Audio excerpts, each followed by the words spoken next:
صبح بدا من طلعته.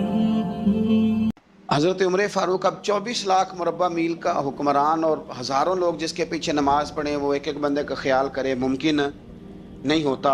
ایک بڑے جلیل القدر صحابی تھے حضرت سعید بن یربوع رضی اللہ تعالیٰ. حضرت عمر کے زمانے میں نابینا ہو گئے. تو حضرت فاروق اعظم رضی اللہ تعالیٰ عنہ لوگوں سے پوچھا کہ سعید نہیں نظر آ رہے. اس کی حضور ان کی بینائی چلی گئی ہے. جناب عمر گھر گئے، تعزیت کی، آپ کو تکلیف پہنچی، اللہ آپ کا بھلا کرے. آپ ان سے پوچھتے ہیں بھائی یہاں تو کوئی سپاہی چلا جائے نا دنیا سے تو کوئی صوبائی وزیر یا کوئی افسر آ جائے بس کافی ہے، وزیر اعظم صاحب کے پاس کہاں وقت ہے. وہ کہتے ہیں 2 منسٹر بھیج دیے تھے، بات ختم ہو گئی. حضرت عمر خود گئے، صحابی کی آنکھیں چلی گئی تھی، اور جا کر کے اسے کہنے لگے کہ اب آپ مسجد کیسے آئے جائیں گے. انہوں نے کہا حضور یہ تو میرے لیے بڑی تکلیف والا معاملہ ہے، نابینا ہو گیا ہوں، تنہا تو جا نہیں سکتا، قربان جاؤں سیدنا فاروق اعظم پر. حضرت عمر فاروق رضی اللہ تعالیٰ عنہ نے ایک بندے کی باقاعدہ ڈیوٹی لگائی. فرمانے لگے تیری آج کے بعد ذمہ داری ہے 5 وقت حضرت سعید کا بازو تھامنا ہے، تو انہیں مسجد پہنچانا ہے، اور 5 وقت ان کو گھر لے کے آنا ہے. اور فرمایا یاد رکھنا، یہ نہ سمجھنا کہ میں آرڈر دے کے بھول جاؤں گا، میں ہر ہفتے تم سے پوچھا بھی کروں گا کہ تم نے سعید کے ساتھ کیا سلوک کیا. آپ کے صاحبزادے کہتے ہیں کہ ایک اونٹ زخمی ہو گیا، کسی نے اسے زخمی کر دیا. تاریخ الخلفاء میں امام جلال الدین سیوطی علیہ رحمہ نے لکھا ہے اونٹ زخمی ہو گیا، اونٹ کی گردن پر نشان لگ گیا زخم کا. اس زمانے میں طریقہ تھا کہ کپڑا جلا کے زخم پہ لگایا جاتا تھا. حضرت عمر فاروق رضی اللہ تعالیٰ عنہ اب 60 سال عمر ہے، بوڑھے آدمی ہے، جسمانی طور پر بھی کمزوری آ جاتی ہے عمر کے حساب سے. اونٹ کی نکیل کے ساتھ پہلے اسے باندھا، پھر وہ کپڑا جلایا، پھر اپنے ہاتھوں سے اونٹ کا وہ جو زخم تھا اس پر وہ کپڑا ڈالنے لگے، اس کو ٹھیک کرنے لگے. تو صاحبزادے آگے بڑھے، وہ کہنے لگے ابا جی یہ اونٹ ہے اور آپ اس کے زخم کو چھیڑ رہے ہیں، وہ آپ کو تکلیف بھی پہنچا سکتا ہے، تو یہ آپ 2-3 غلاموں کے ذمہ لگا دیں، وہ اس کے زخم پر دوائی مرہم پٹی کر دیں گے، یہ آپ کو کاٹ ہی نہ لے. تو کہتے ہیں حضرت عمر فاروق نے میری بات کو جھٹکا، فرمانے لگے پیچھے ہٹ جا، حکومت میری ہے کہ غلاموں کی ہے، ذمہ داری میری ہے کہ غلاموں کی ہے. فرمایا پتر میں تو ڈر رہا ہوں کہ کہیں یہ اونٹ ہی قیامت میں میری شکایت نہ کر دے، یہ میری شکایت نہ کر دے کہ اللہ میں بیمار ہو گیا، زخم لگ گیا، حکومت عمر کی تھی اور کسی نے مجھے پوچھا ہی نہیں. میرے دوستو احساس ذمہ داری اب یقین کریں نکل گئی. ہم لاؤبالی لوگ ہیں، لاؤبالی.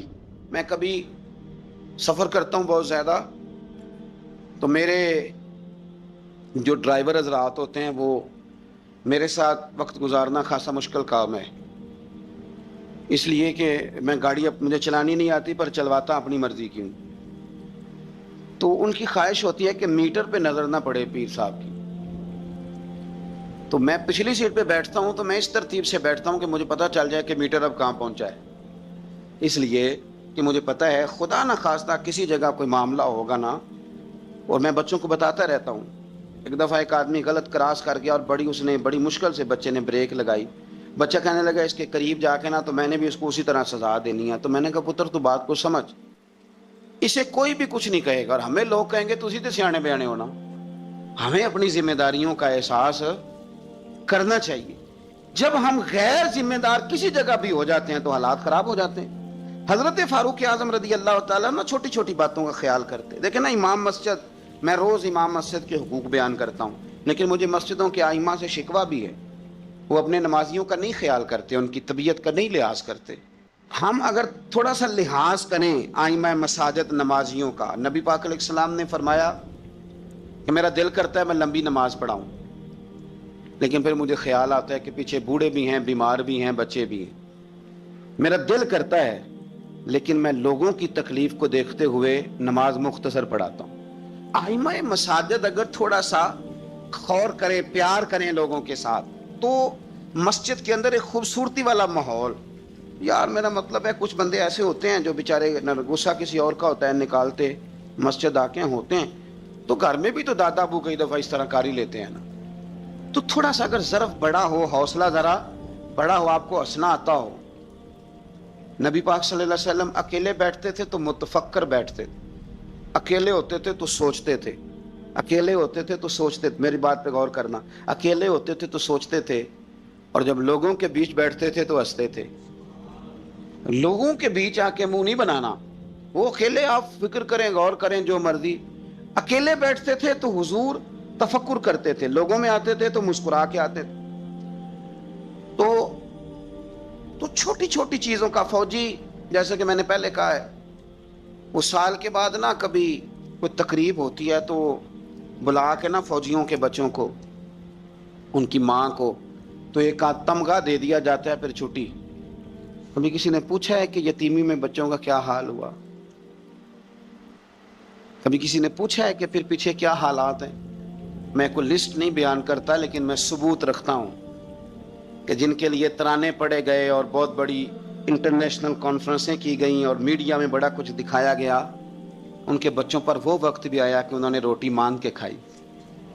یہ فوٹو سیشن کرانا آسان کام ہے، لیکن ان کا خیال رکھنا یہ مشکل کام ہے، مشکل کام ہے۔ بھیج دیا کسی کو، وزیر کو، جا چیک دیا جا کے شہید کی بیوہ کو، وہ فلاں آدمی پولیس میں شہید ہو گیا، تو وہ بیوہ بعد میں بتا رہی ہے کہ وہ چیک میں نے 5 دفعہ بینک بھیجا ہے، وہ کیش ہی نہیں ہوتا، کیونکہ فوٹو تو آ گئی، بات تو ختم ہو گئی۔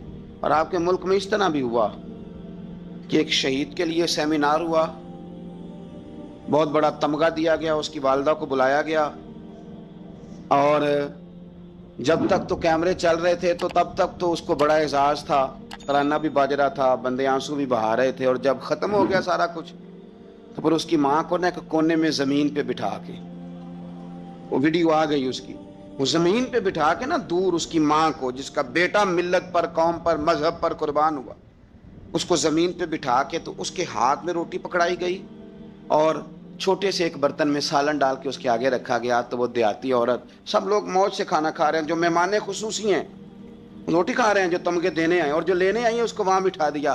پھر وہ کسی نے ویڈیو بنا کے جب نیٹ پہ ڈال دی تو پھر کہا گیا کہ ہم نے نوٹس لے لیا ہے۔ وہ پتہ نہیں کس بلا کا نام ہے، ہم نے نوٹس لے لیا ہے، وہ کیا ہوتا ہے؟ میں تو نہیں پتا آج تک اس کا کوئی نتیجہ نکلا ہو۔ کیا نوٹس لیا؟ کیا بات آئی سامنے؟ کچھ بھی نہیں۔ وہ جی پتہ کر رہے ہیں، وہ 2-4 بندوں کی کمیٹی بنا دی ہے، وہ کمیٹی خیال کرے گی۔ کیا صاحب آپ بات کرتے ہیں؟ آؤ میں آپ کو نبی پاک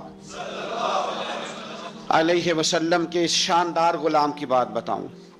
صحیح بخاری میں حدیث، صحابہ کہتے ہیں حضرت عمر فاروق رضی اللہ تعالیٰ عنہ کے پاس ایک خاتون روتی ہوئی آئی، کہنے لگی خامد میرا شہید ہو گیا اور 4-5 بیٹیاں چھوڑ گیا، تو گھر میں تو بکری کا کھر بھی نہیں، کوئی چیز نہیں کھانے پینے کے لیے۔ فاروق اعظم رضی اللہ تعالیٰ عنہ نے کمیٹی نہیں بنائی، چیک نہیں دیا، وہ ایک اچھا سا اور ایک خوبصورت سے پیکج کا اعلان نہیں فرمایا، بلکہ فاروق اعظم نے ایک اچھا تازہ تگڑا اونٹ مال غنیمت کے اونٹوں میں سے لیا اور 2 بوریاں اپنے ہاتھوں سے اچھے راشن کی بھری، اس کے اندر ڈھیر سارے نگد پیسے بوریوں میں ڈالے، اور وہ دونوں بوریاں اونٹ کے اوپر اپنے ہاتھوں سے، بخاری پڑھ رہا ہوں، ان کی رسیاں باندھی، پھر اس عورت کے ہاتھ وہ لگام تھمائی اور اسے کہا پتر میں نے تجھے اتنا مال دے دیا ہے کہ جب تک یہ ختم ہوگا نا انشاءاللہ تب تک تیرے حالات بھی اللہ بدل دے گا، تیرے دن بدل جائیں گے جب تک یہ ختم ہوگا۔ وہ خاتون جانے لگی تو آپ فرمانے لگے بیٹا اونٹ نہیں واپس بھیجنا، یہ بھی تیرا ہی ہے، دے دیا تجھے۔ اب چلے گئی وہ خاتون، تو صحابہ کہتے ہیں ہم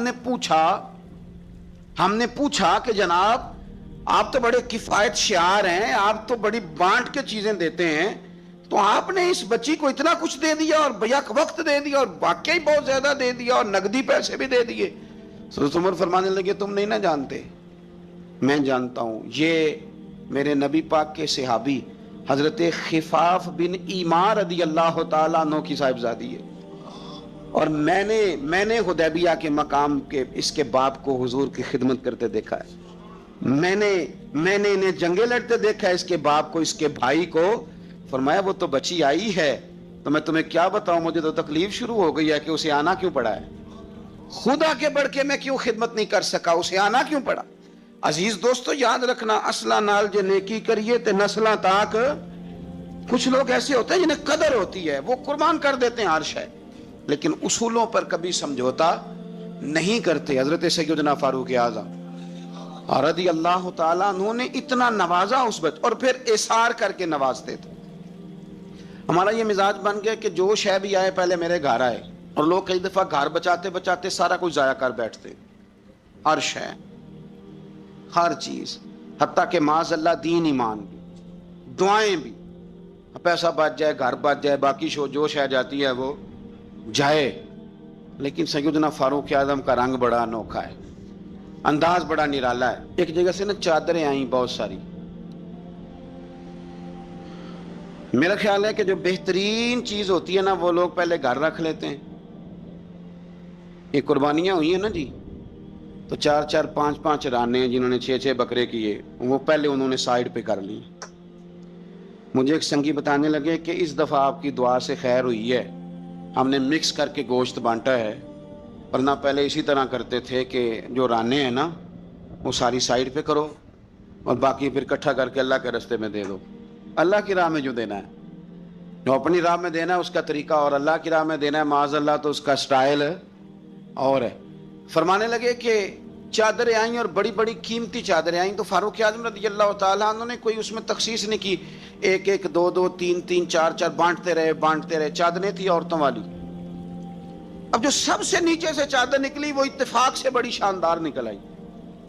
آخر میں جو رہ گئی نا، صبر کریں تے موتی مل سن تے ذکر کریں تے ہیرے. یہ صبر کریں تے موتی مل سن، ذکر کریں تے جے پاگلا وانگو رولا پاویں، نہ موتی نہ صبر کریں تے موتی مل سن، ذکر کریں تے. آج کل لوگ شور ڈال کے سارا کچھ کرنا چاہتے. تو چپ کر کے کونے میں بیٹھ جا، تو بیٹھا رہ، تو ڈرنا دے. پوچھنے والا خود ہی تجھ سے پوچھ لے گا تو کدھر سے آیا ہے. وہ ختم ہو گئی بات. صبر کیا نا جب وہ چادریں ساری، تو ایک چادر اب اپنے گھر والوں کے لیے انہوں نے چادر ابھی دینی تھی، وہ سب سے نیچے قیمتی چادر نکل آئی. تو چادر بڑی حسین ہے اور باری بھی حضرت عمر کی لگ گئی. ان کے گھر جانی تھی چادر ان کی اہلیہ کے لیے. تو ایک صحابی کہنے لگے یہ آپ کی زوجہ جناب ام کلثوم رضی اللہ تعالی عنہا پر بڑی جچے گی چادر، بڑی حسین ہے، اور یہ خاتون اول کو بڑی جچے گی. تو حضرت عمر کہنے لگے ام سلیت رضی اللہ تعالی عنہا ایک خاتون ہے، یہ چادر انہیں دوں گا. کہا ان کو کیوں دیں گے؟ فرمانے لگے اس لیے کہ احد میں جب بہت سارے لوگ زخمی ہو گئے تھے تو میں نے اس بی بی کو دیکھا تھا مسکیزہ اٹھا کے نبی پاک کے غلاموں کو پانی پلا رہی تھی. تو یہ خوبصورت چادر اس کے حصے میں آئے گی جس نے رسول اللہ کے دین کی خدمت کی. وہ حضرت عمر نے بتایا جو حضور کے دین کی خدمت کرتے رہے ہم ان کی خدمت کرتے رہے. فوجیوں کو بھیجتے تھے نا جب آپ جہاد پر، تو پیچھے سے فوجیوں کے گھروں میں جاتے تھے صبح خود. میں پہلے کہہ چکا ہوں کہ یہ نہیں کہتے تھے کہ محکمے والوں کی ڈیوٹی لگا دی ہے، خود جاتے تھے اور فوجیوں کے گھر والوں سے پوچھتے تھے کوئی سبزی تو نہیں منگانی، یعنی حضرت عمر کوئی سودا تو نہیں منگانا. تو وہ خواتین کہتی کہ ہاں زیتون لانے والا ہے، پنیر لانے والی ہے، گھی لانے والا ہے، ستوں کی ضرورت ہے. تو فاروق اعظم نے لسٹ پکڑی ہے. تو بازار میں آتے تو شور مچ جاتا، امیر المومنین آئے. لوگ پوچھتے آپ کیسے آئے؟ فرمانے لگے وہ فوجیوں کے گھروں میں سودا پہنچانا ہے. ایک دفعہ قحط بھی پڑا تھا حضرت عمر کے دور میں، عام الرمادہ اس کو کہتے ہیں. 8 9 مہینے بارش نہیں ہوئی تھی. حضرت عمر فاروق نہ شروع سے زیتون استعمال نہیں کرتے تھے. کچھ بندے کچھ چیزیں نہیں نہ کھا سکتے، ان کا مزاج نہیں ہوتا. میرا بھائی ہے گوشت نہیں کھاتا، میرا ایک بیٹا ہے سوائے گوشت کے کوئی شے نہیں کھاتا. اب یہ فرق ہے، کوئی کچھ کھاتا ہے اور کوئی کچھ کھاتا ہے. اب اس کا کیا کیا جائے؟ اپنا اپنا لوگوں کا مزاج ہے. ہمارے سامنے بہت سارے بندے بہت ساری چیزیں، اللہ کے فضل سے ناپسند کوئی شے نہیں، لیکن کچھ چیزیں انسان کی طبیعت پر سوٹ نہیں کرتی، اس سے وہ نہیں کھائی جاتی. یہ الگ بات ہے کہ لوگ پیر صاحب کو بلیک میل کرتے ہیں، کہتے ہیں کھائیں، ہم نے وضو کر کے پکائی ہے. یا آپ نے وضو کر کے پکائی ہے تو وہ جو دوائی کھا کے ہضم کرے گا، تو آپ مہربانی کریں، وہ نہیں کھانا چاہ رہا تو آپ اس کو تھوڑی سی گنجائش ہی دے دیں. تو حضرت عمر فاروق زیتون استعمال نہیں کرتے تھے، ان کی طبیعت کو تکلیف دیتی تھی. اب قحط کا زمانہ ہے، آپ کا مزاج تھا گھی کے ساتھ سالن پکتا تو کھاتے. تو قحط پڑا نا تو گھی بہت مہنگا تھا اور زیتون سستا تھا. تو حضرت عمر نے کہا سارے زیتون ہی کھائیں گے. گھر آ کے اپنی بیوی سے کہا کہ آج کے بعد ہنڈیا زیتون میں پکے گی. حالانکہ اس زمانے میں زیتون بہت سستا ہے. تو اہلیہ کہنے لگی بچے تو کھا لیں گے تو آپ کا کیا بنے گا؟ فرمایا میرا بھی کچھ نہیں بنے گا، میں بھی کھاؤں گا.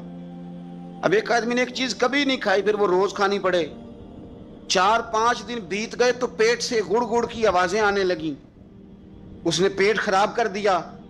تو حضرت عمر امیر المومنین اپنے پیٹ سے باتیں کر رہے ہیں، فرمانے لگے جتنا مرضی شور کر، اپنے پیٹ سے کہتے ہیں شور جتنا مرضی کر، گھی تجھے اسی دن ملے گا جس دن میرے نبی کی ساری امت گھی کھانے لگ جائے گی، کر شور جتنا مرضی تو نے کرنا ہے، یہ اسی دن ملے گا جس دن حالات نارمل ہو جائیں۔ ابھی کہتا ہے ابھی تجھے گھی مل سکتا، حالات نارمل ہوں گے تو ملے گا، کر شور جتنا تو نے کرنا۔ میرے بھائی یہاں تو لاک ڈاؤن ہوا، حالات بدلے، بڑی لوگوں کو پریشانی ہوئی، چاہیے تو یہ تھا نا کہ وزیر کے پاس 2-3 گاڑیاں پروٹوکول کی ہیں وہ 3 ہی دے دیتے، ایک رکھ لیتے جس میں سفر کرتے ہیں۔ لیکن ہمارے ہاں نا لوگ غریبوں کا درد بیان کرتے ہیں لیکن اس کا عملی اظہار، قحط کے دنوں میں آپ کا بیٹا تربوز کھا رہا تھا تو سیدنا فاروق اعظم نے پکڑ کے اس کے گردن پر ایک چپت مار دی، فرمانے لگے تو کتنا عجیب آدمی ہے کہ لوگ قحط میں پڑے ہوئے ہیں تو تربوز کھا رہا، خبردار جب تک سب لوگوں کو چیزیں نہیں مل جاتی اتنی دیر تک تمہیں یہ کھانے کی اجازت نہیں ہے۔ اور پھر حضرت عمر رضی اللہ تعالیٰ عنہ کے زمانے میں اس قحط کے دور میں بارش نہیں ہوتی، حضرت بلال بن حارث المزنی، یہ صحابی ہیں، مصنف ابن ابی شیبہ میں موجود ہے، یہ ختم کیسے ہوئی قحط، ختم کیسے؟ وہ گئے جا کے نا حضور کے روضے پہ حاضر ہوئے، حضور بارش نہیں ہو رہی مہربانی کریں، کہتے میں وہیں سو گیا، مجھے حضور خواب میں ملے اور فرمایا عمر کو میرا سلام کہنا اور اسے کہنا تو فکر نہ کر رب بارش عطا کرے گا۔ تو بارش ہوئی حضور کے روضہ نور پہ جانے کی برکت سے۔ اللہ کرے امت کے لیے روضے کے دروازے ہمیشہ کھلے رہے، کبھی بند نہ ہو، وہاں سے تو کرم ملتا ہے۔ تو جو آج حضرت عمر کے بارے میں ساری گفتگو ہے، ایک پہلو میں آپ کے سامنے رکھنا چاہتا ہوں کہ احساس ذمہ داری اور لوگوں کے ساتھ ان کا رویہ۔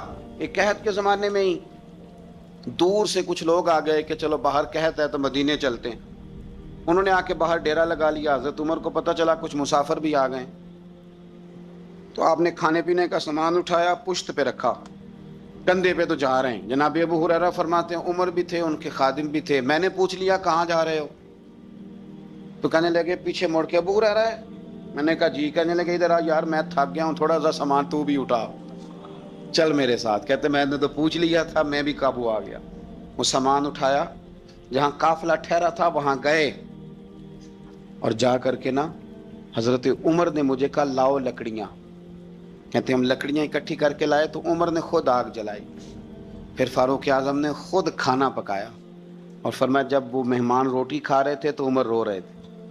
ہم نے کہا حضور روتے کیوں ہیں؟ فرمانے لگے جب رب کے بھوکے بندے روٹی کھا لیتے ہیں تو اللہ راضی بڑا ہوتا ہے۔ تو سوچتا ہوں مجھ چھوٹے آدمی کو رب کریم نے کتنا اعزاز دیا ہے کہ میری وجہ سے آج ان بھوکوں نے کھانا کھایا۔ تو میرے عزیزو، جناب فاروق اعظم نے ہمیں یہ درس دیا کہ احساس ذمہ داری زندگی میں پیدا کریں۔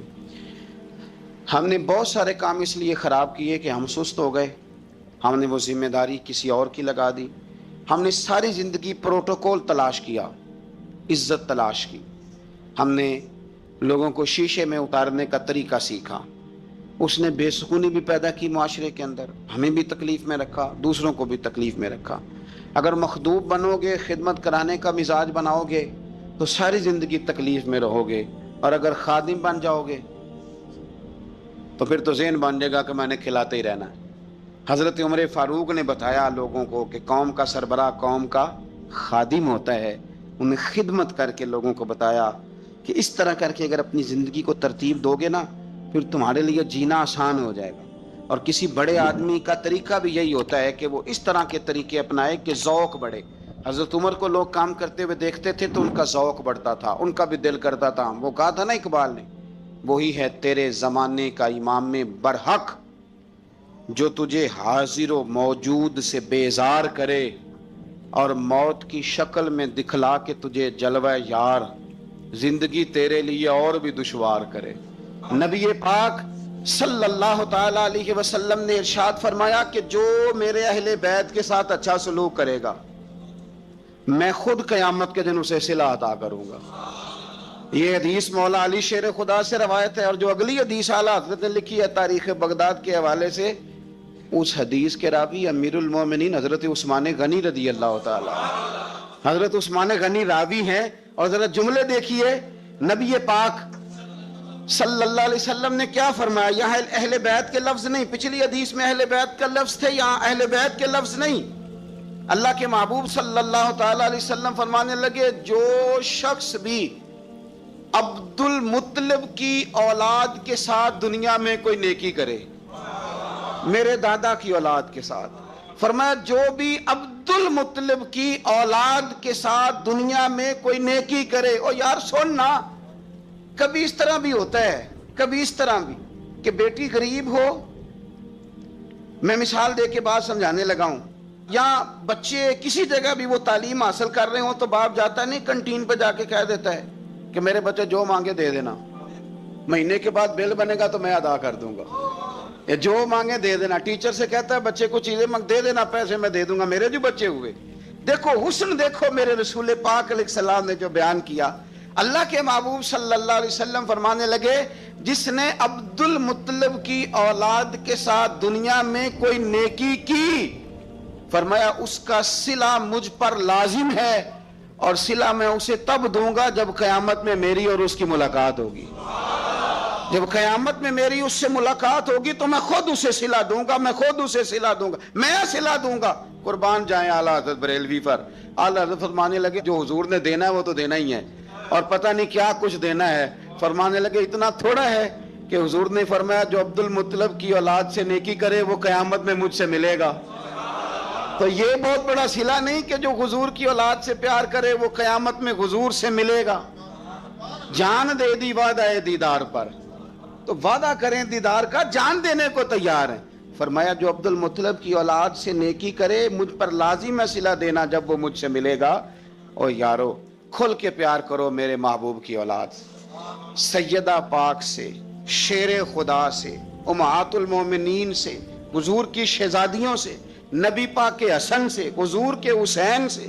یار تو بات سمجھنا، کسی کو چنبیلی کا پھول پسند ہے، کسی کو گلاب کا پھول پسند ہے، مدینے والے رسول فرمانے لگے یہ حسن اور حسین میرے پھول ہیں، یہ میرے پھول ہیں، پھول حضور سونگا کرتے۔ اعلیٰ حضرت فرماتے ہیں کیا بات رضا اس چمنستان کرم کی، زہرا ہے کلی جس میں حسن اور حسین پھول، زہرا ہے کلی جس میں حسن اور حسین۔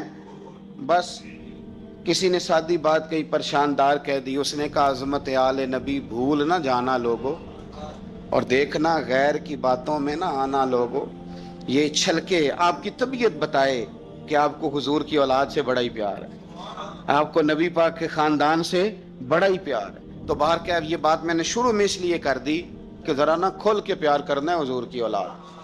اور یاد رکھیں حضور کی اولاد سے پیار کاری ہو سکتا ہے جس کے سینے میں ابو بکر صدیق بھی رہتے ہوں۔ ہمیں تو حضور کی اولاد کا ادب بتایا ہی فاروق اعظم نے، یہ سبق پڑھایا ہی عثمان غنی نے۔ وہ بڑے نا سخت مزاج، اصولوں پر پابند آدمی تھے حضرت عمر بن عبدالعزیز۔ خاندان کے ایک دو لوگ ایک دو دفعہ سفارش کرانے آئے کسی بات کے لیے حضرت عمر بن عبدالعزیز سے، تو آپ نے نا عملے کے لوگوں سے کہا آج کے بعد میرے خاندان کا کوئی بندہ ہے تو اندر نہ آنے دینا، یہاں کوئی اقربا پروری نہیں چلے گی، خبردار کوئی قریب نہ آئے۔ لیکن ایک دن نا امام حسن کی اولاد میں سے ایک شہزادے آ گئے، جناب عمر بن عبدالعزیز کو پتہ چلا امام حسن کی اولاد ہے۔ میں آپ کو قسم اٹھا کے کہتا ہوں، قسم میں نے کبھی نہیں اٹھائی، قسم اٹھا کے کہتا ہوں کہ میرے مرشد کا پوتا کبھی ملے تو میں پیر چومنے کو تیار ہوں، اور میری شرط بھی کوئی نہیں کہ وہ عالم فاضل ہو کیا ہو، اصلہ نال جو نیکی کریے وہ نسلاں تاک نہیں بھول دے۔ جن لوگوں نے کرم ہمارے اوپر کر دیا پھر ہم ان کی قرآن نے نہیں کہا وَكَانَ أَبُوهُمَا صَالِحًا۔ موسیٰ کہتے ہیں میں اس لیے دیوار سیدھی کر رہا ہوں، بچوں کا خزانہ ہے، اور ان کا باپ نیک آدمی تھا، وہ 7ویں پشت میں نیک تھا، تو اتنی قدر ہو رہی ہے۔ مجھے اپنے کسی استاد کا بچہ فون کر دے تو میں چپ کر جاتا ہوں، میں کہتا ہوں یار بات ٹھیک ہے، اصلہ نال جو نیکی کریے تو نسلاں تاک نہیں بھول دے۔ تو امام حسن رضی اللہ تعالیٰ عنہ کی اولاد میں سے ایک شہزادے آ گئے، حضرت عمر میرا خاندان کا بندہ کوئی نہ اندر آئے۔ کسی نے کہا یہ امام حسن کی اولاد ہے۔ جناب عمر بن عبدالعزیز نے ممبر چھوڑا، تخت چھوڑا، شہزادے کو تخت پہ بٹھایا، پھر دونوں آنکھوں میں آنسو اور دونوں ہاتھ باندھ دیے، کہنے لگے شہزادے آج کے بعد آپ نے آنا نہیں، کوئی حکم ہو تو رکھا لکھ دیں، اور اگر پھر بھی مجھ سے ملنا ہو تو مجھے حکم کر دے، عمر بن عبدالعزیز چل کے آپ کے پاس حاضر ہو جائے۔ تیری نسل پاک میں ہے بچہ بچہ نور، تو ہے عین نور تیرا سب گھر۔ تو ذرا ہوش سے ذرا تھوڑا سا نا ہماری کیفیت بتائے کہ ہمیں حضور کی اولاد سے بڑا ہی پیار ہے۔ اور ایک بات اور، سید کا بس صحیح العقیدہ ہونا شرط ہے، صحیح العقیدہ ہو، صاحب ایمان ہو۔ باقی آپ بحث نہ کریں کہ نمازیں کتنی پڑھتا ہے، عالم فاضل کتنا ہے۔ بزرگ فرماتے ہیں قرآن کا صفحہ اگر کبھی کیچڑ میں بھی گر جائے نا، اس پہ پیر نہیں رکھا جاتا، اسے پھر بھی دھو کے چوما ہی جاتا ہے، کیونکہ وہ صفحہ قرآن کا ہے۔ فرماتے ہیں تو سید پہ بحث نہ کر کے نیک کتنا ہے اور پرہیزگار کتنا ہے، کرتا کیا ہے، تو اپنے اعمال پہ غور کر اور یہ سمجھ، یہ کوئی عام نہیں، یہ خون رسول ہے۔ اعلیٰ حضرت حضور کے بچوں کی شان بیان کرتے ہیں تو کہتے ہیں آب تطہیر سے جس میں پودے جمے، یعنی یہ جو سیدہ فاطمہ کے بچے پیدا ہوئے ہیں تو یہ آب تطہیر سے جس میں پودے جمے، اس ریاض نجابت پہ لاکھوں سلام۔ تو بڑی تسلی سے، بڑے ذوق سے، بڑے شوق سے منقبت سنیں پورا یہ محرم کے دار۔ بحث نہیں کریں، مہربانی کرنی ہے آپ نے، بحث شحث نہیں کرنی۔ میں نے آپ کو پہلے بھی بتایا تھا، پھر کہہ دیتا ہوں، میری اماں جی مینوں 10 محرم تو پہلا کہنا ٹوٹیاں لیا دے، کھیر ونڈنی ہے، مینوں لین جانیاں پیندیاں سن۔ میں کہنا اماں جی میں پوچھیا اپنے استاداں نوں، پرات وچ بھی ختم ہو جاندا ہے، پتیلے 'چ بھی ہو جاندا ہے، چلو ٹوٹیاں کو فرض نے۔ مینوں کہنا کہ میں تینوں ایڈا مولوی منندی نہیں، تو مینوں مسئلے نہ سنا، تو کل دا بال ہے، جا ٹوٹیاں لیا۔ تو 2-3 درجن ٹوٹیاں میں لا کے دیتا۔ میں نے ایک دن پوچھ لیا، میں نے کہا اماں جی حکمت کیا ہے، میرے ساتھ بڑا پیار تھا اور چلیں بات درد کی طرف چلی جائے گی، رک جاتا ہوں، نہیں کرتا بات۔ تو میں نے ایک دن پوچھ لیا، میں نے کہا اماں جی مطلب ٹوٹیوں کی حکمت کیا ہے؟ تو کہنے لگے پتر، حضور کی اولاد کے نام پہ کسی کو کوئی شے دینی اور اسے کہنا برتن واپس کر کے جا، حسن حسین کے نام پہ جو دے دیا سو دے دیا، ختم ہو گئی بات۔ اب برتن واپس مانگنا، بس حضور کی اولاد کا صدقہ ہے جو کچھ بھی ہے۔ تو یہ وہ سادے لوگ تھے، پر ان کا نا مکان کچے عقیدے پکے، مکان کچے عقیدے، ان مکان پکے تے نال بحث، صبح و شام بحث، جتنی مرضی کرا لو۔ اور ایسے ایسے بھی سیانے بندے دنیا میں ملے ہیں جن کا سیانف کے ساتھ دور دور تک کوئی رشتہ نہیں، لیکن وہ چہرے عقل میں رہ گئے ساری زندگی۔ اس لیے اقبال کہا کرتے تھے کہ پختہ ہوتی ہے اگر مصلحت اندیش ہو عقل، اور عشق ہو مصلحت اندیش تو ہے خام، ابھی کچا ہے۔ پختہ ہوتی ہے اگر مصلحت اندیش ہو عقل، عقل پختہ ہوتی ہے اگر حکمت کے ساتھ چلے، اور عشق اگر حکمت دیکھ کے چلے تو ابھی کچا ہے۔ اور آگے اس کی وجہ بھی اقبال بیان کرتے ہیں اگلے شعر میں، پختہ ہوتی ہے اگر مصلحت اندیش ہو عقل، اور عشق ہو مصلحت اندیش تو ہے خام، ابھی بے خطر کود پڑا آتش نمرود میں عشق، عقل تھی محو تماشائے لبے بام، ابھی عقل تو ابھی سوچ رہی تھی کہ جانا چاہیے کہ نہیں جانا چاہیے، تو عشق نے چھلانگ لگا بھی دی تھی۔ حضرت ابراہیم نے چھلانگ، وہ کہا تھا جبریل امین نے آپ دعائی کر لیں، تو فرمانے لگے اللہ کو نہیں پتا، کہوں تو تب نہ جب اسے پتہ نہ ہو۔ تو بے خطر کود، بہرحال دل میرا کہہ رہا ہے ادھر ہی رہ جاؤں، پر بات حضرت عمر کی کرنی ہے نا۔ حضرت فاروق اعظم جو ہے نا، حضرت عمر فاروق مسلمانوں اور مومنین کے لیڈر تو ہیں، لیکن حضرت عمر فاروق انسانیت کے رہنما ہیں بہت بڑے۔ حضرت عمر جس ہستی کا نام ہے، اس بندے نے انسانیت کے اصول وضع کیے، انسانیت کے۔ حضرت فاروق اعظم نے لوگوں کی بھلائی اپنا ذوق بنا لیا تھا، اور قرآن مجید نے کہا جو ایمان لانے کے بعد اچھے عمل کرے یہی ساری مخلوق سے بہتر لوگ، ان الذین آمنوا وعملوا الصالحات اولئک هم خیر البریہ، جو ایمان لانے کے بعد اچھے اعمال کرے وہی ساری مخلوق سے بہتر ہے۔ حضرت عمر نے نا ایک ذوق بنا لیا تھا کہ میں نے اللہ کے بندوں کی خدمت کرنی اور اپنی ذمہ داری کو ادا کرنا۔ ہمارے ہاں معاشرے میں بہت سارے کام اس لیے خراب ہوتے ہیں کہ ہم نا احساس ذمہ داری بھول جاتے ہیں۔ میرا ادارہ ہے نا، تو میری ذمہ داری ہے، اس کے اندر کوئی کمزوری ہوتی ہے، کوئی غلطی ہوتی ہے، تو وہ اس کی سب سے بڑی وجہ یہ ہوتی ہے کہ میں سست ہو جاتا ہوں۔ مجھے پتہ ہے بہت سارے کام کئی دفعہ میں دیکھتا ہوں کہ صحیح نہیں ہوئے، تو بعد میں جب میں اندازہ لگاتا ہوں تو مجھے پتہ ہوتا ہے کہ یہاں میں سست ہو گیا۔ اگر میں کم سو لیتا 2 گھنٹے تو یہ کام ٹھیک ہو جاتا. یہ بہت سارے وزیر مشیر اور بہت سارے پیر اللہ ماشاءاللہ ان کے نیچے کیوں خرابی ہو جاتی ہے بہت ساری؟ وہ اس لیے کہ وزراء کا مزاج نہیں ہوتا اے سی والے کمرے سے باہر نکلنے کا. تو باہر جو طبقہ ہوتا ہے وہ پھر مرضی کرتا ہے. اگر یہ کڑی نگرانی کرے، ان کا ذوق بنے اور سستی چھوڑیں. ہمارے ہاں کئی دفعہ ایسے ہوتا ہے، ہم بہت ساری ذمہ داریاں کبھی بچوں کی ماں پہ ڈال دیتے ہیں، کبھی جو ہے وہ چھوٹے بھائی پہ ڈال دیتے ہیں، کبھی کسی پہ ڈال دیتے ہیں. اس سے بڑے بڑے نقصانات ہوتے ہیں، بڑے بڑے. کسی دوست پہ کوئی ذمہ داری ڈال دی، وہ تیرا یار ہے، تیرا مخلص ہے، وہ سارا ٹھیک ہے، اور اس بیچارے کی ایک کمزوری یہ ہے کہ اس کے ساتھ ایک شیطان بھی رہتا ہے. ضروری نہیں کہ وہ جان بوجھ کے کوئی غلطی کرے، اس کی نگرانی کر، اس کا احتساب کر، اس پر توجہ دے کہ وہ کیا کر رہا ہے. حضرت فاروق اعظم رضی اللہ تعالیٰ نے چھوٹی چھوٹی باتوں پہ توجہ کی، اور آپ نے ایک اصول بنایا.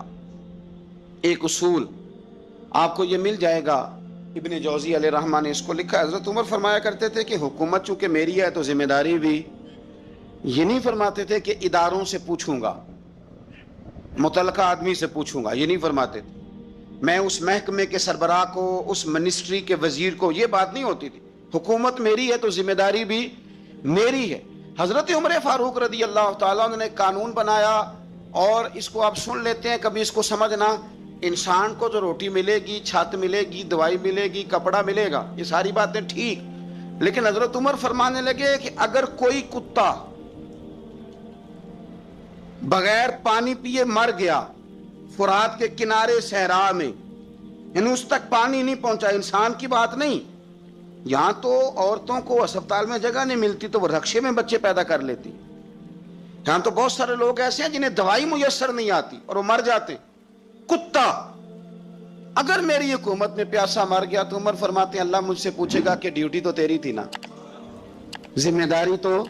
شخصیت کا ذکر آج کریں گے جن کو میرے نبی پاک علیہ السلام نے فرمایا، حضور نے فرمایا، صحیح بخاری میں موجود ہے، فرمایا یہ نیک آدمی ہے. اور یار جسے رسول کریم کہیں بندہ نیک ہے، رجل صالح، حضور نے فرمایا نیک آدمی ہے.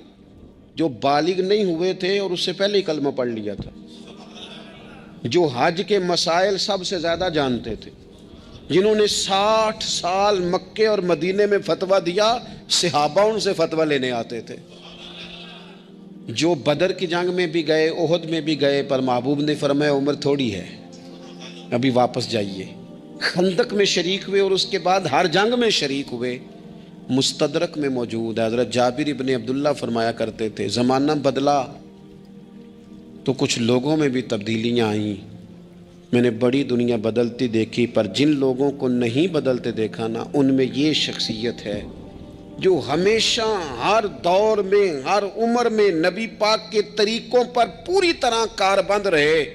اوڑھنا، بچھونا، اٹھنا، بیٹھنا، چلنا، ہر وقت حضور کی محبت میں غرق ہو کے کیا. کون ہے بھلا؟ حضرت عمر کے بیٹے سیدنا عبداللہ ابن عمر رضی اللہ تعالی عنہ. ابھی بالغ نہیں ہوئے تھے، مسلمان ہو گئے، اور زندگی ساری مصلے سے لگ کے گزاری. عبادت کی، ریاضت کی، تقوی، جد و جہد، معاملہ فہمی، جہاد. والد امیر المومنین ہے، لیکن صاحبزادے کی خواہش ہے کہ مجھے فوج میں بھیجو، میں جہاد کرنا چاہتا ہوں، اور جہاد بھی سپہ سالار بن کے نہیں، سپاہی بن کے کرنا چاہتا ہوں. سب سے پہلی بات تو یہ تھی کہ علم و فضل بڑا تھا. صحابہ ان سے فتویٰ لیتے تھے. مسائل حج سب سے زیادہ حضرت عبداللہ ابن عمر جانتے تھے، اور فتویٰ دینے میں اتنے محتاط تھے، حدیث بیان کرنے میں اتنے محتاط تھے کہ بڑا سوچ سمجھ کے، غور کر کے. صحابہ فرمایا کرتے تھے یہ واحد بندہ ہے کہ جو 1 منٹ سے پہلے کہہ دیتا ہے. سب سے زیادہ مسائل آتے ہیں لیکن 1 منٹ سے پہلے کہہ دیتے تھے اس مسئلے کا مجھے نہیں پتا، تحقیق کروں گا، اگر پتہ چل گیا تو بتا دوں گا. فوراً کہہ دیتے تھے. ایک دفعہ ایک صاحب نے مسئلہ پوچھا تو چپ کر گئے، سوچنے لگ گئے. ہمارے ہاں نا لوگوں کو حاضر جواب کہلانے کا شوق ہے. یہ شوق بڑا خطرناک ہوتا ہے. اگر آپ حاضر جواب ہیں تو بڑی اچھی بات ہے، لیکن حاضر جواب کہلانے کا شوق تو نہ پیدا کریں.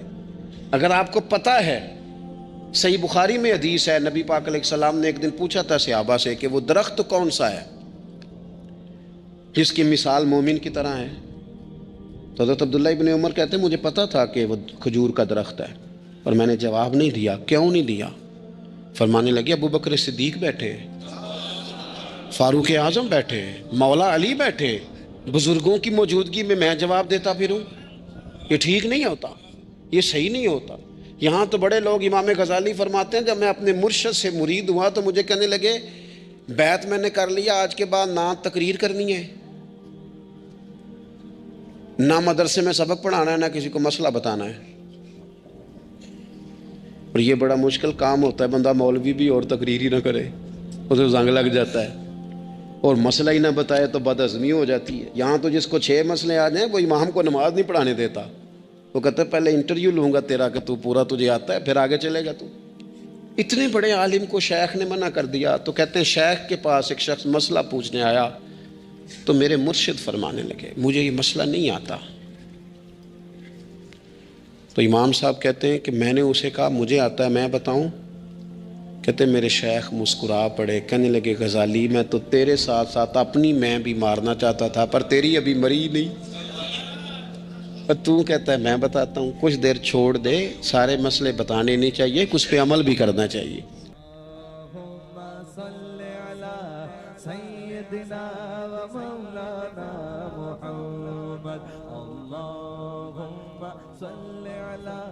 سیدنا و مولانا محمد. اللہ کے شیر ہے در کرار پر درود، اللہ کے شیر ہے در کرار پر درود، اللہ کے شیر ہے در کرار پر درود. حضرت حسن حسین کے کردار پر درود. اللہم صلی علی سیدنا و مولانا محمد وعلی سیدنا علی و سیدتنا فاطمہ و سیدتنا زینب و سیدنا حسن و سیدنا حسین وعلی آلہ و صحبہ و بارک وسلم. زینب کی بارگاہ میں